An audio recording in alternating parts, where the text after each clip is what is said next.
غربت جو ہے یہ ہر انسان برداشت نہیں کر سکتا۔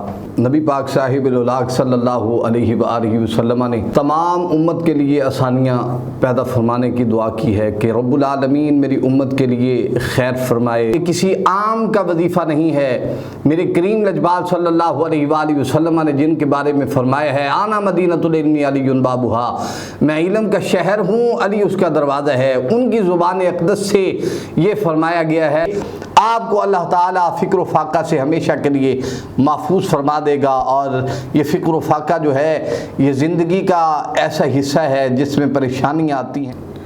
بسم اللہ الرحمن الرحیم، نحمدہ ونصلی علی رسولہ الکریم، اما بعد فاعوذ باللہ من الشیطان الرجیم، بسم اللہ الرحمن الرحیم۔ احباب محترم، امید ہے آپ خیریت سے ہوں گے۔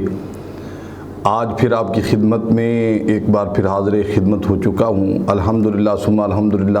آج میں آپ کو ایک ایسا وظیفہ پیش کرنا چاہتا ہوں جو آپ کی مشکلات کو انشاءاللہ تبارک و تعالی حل فرما دے گا۔ اس کی وجہ یہ ہوتی ہے کہ غربت جو ہے یہ ہر انسان برداشت نہیں کر سکتا۔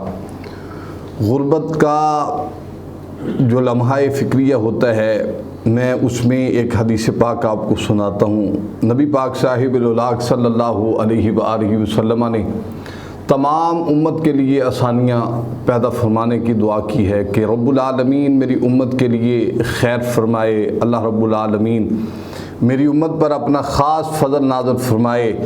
لیکن جب اپنے گھر والوں کی باری آئی ہے، جب حضرت امام حسن المجتبیٰ کی باری آئی ہے، حضرت امام حسین علیہ السلام کی باری آئی ہے، مولا کائنات اور سیدہ خاتون جنت کی باری آئی ہے، اس وقت میرے کریم لجپال صلی اللہ علیہ وآلہ وسلم نے اپنے صحابہ کی موجودگی میں ایک دعا فرمائی۔ وہ کون سی دعا تھی؟ اللہم رزق آل محمد قوتا، میرے مالک میری نسل کا رزق جو ہے وہ تنگ فرما دے، تاکہ قیامت کے دن میری امت یہ نہ کہہ سکے کہ سب کچھ تو محبوب کریم صلی اللہ علیہ وآلہ وسلم نے اپنے گھر والوں کے لیے مانگ لیا، لیکن آج جو رئیس ہونے کی چابی میں آپ کو بتانا چاہتا ہوں، جو غنی ہونے کی چابی میں آپ کو پیش کرنا چاہتا ہوں، جو ایسا تحفہ میں آپ کو پیش کرنا چاہتا ہوں جس میں مولا کائنات شیر خدا کرم اللہ وجہہ الکریم نے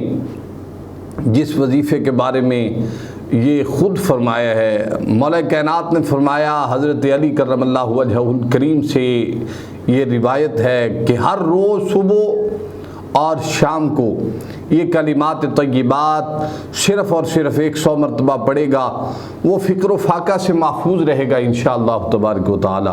وہ کلمات کیا ہیں؟ لا الہ الا اللہ الملک الحق المبین۔ آپ پھر سن لیجئے، بہت آسان یہ کلمات ہیں اور یہ کسی عام کا وظیفہ نہیں ہے۔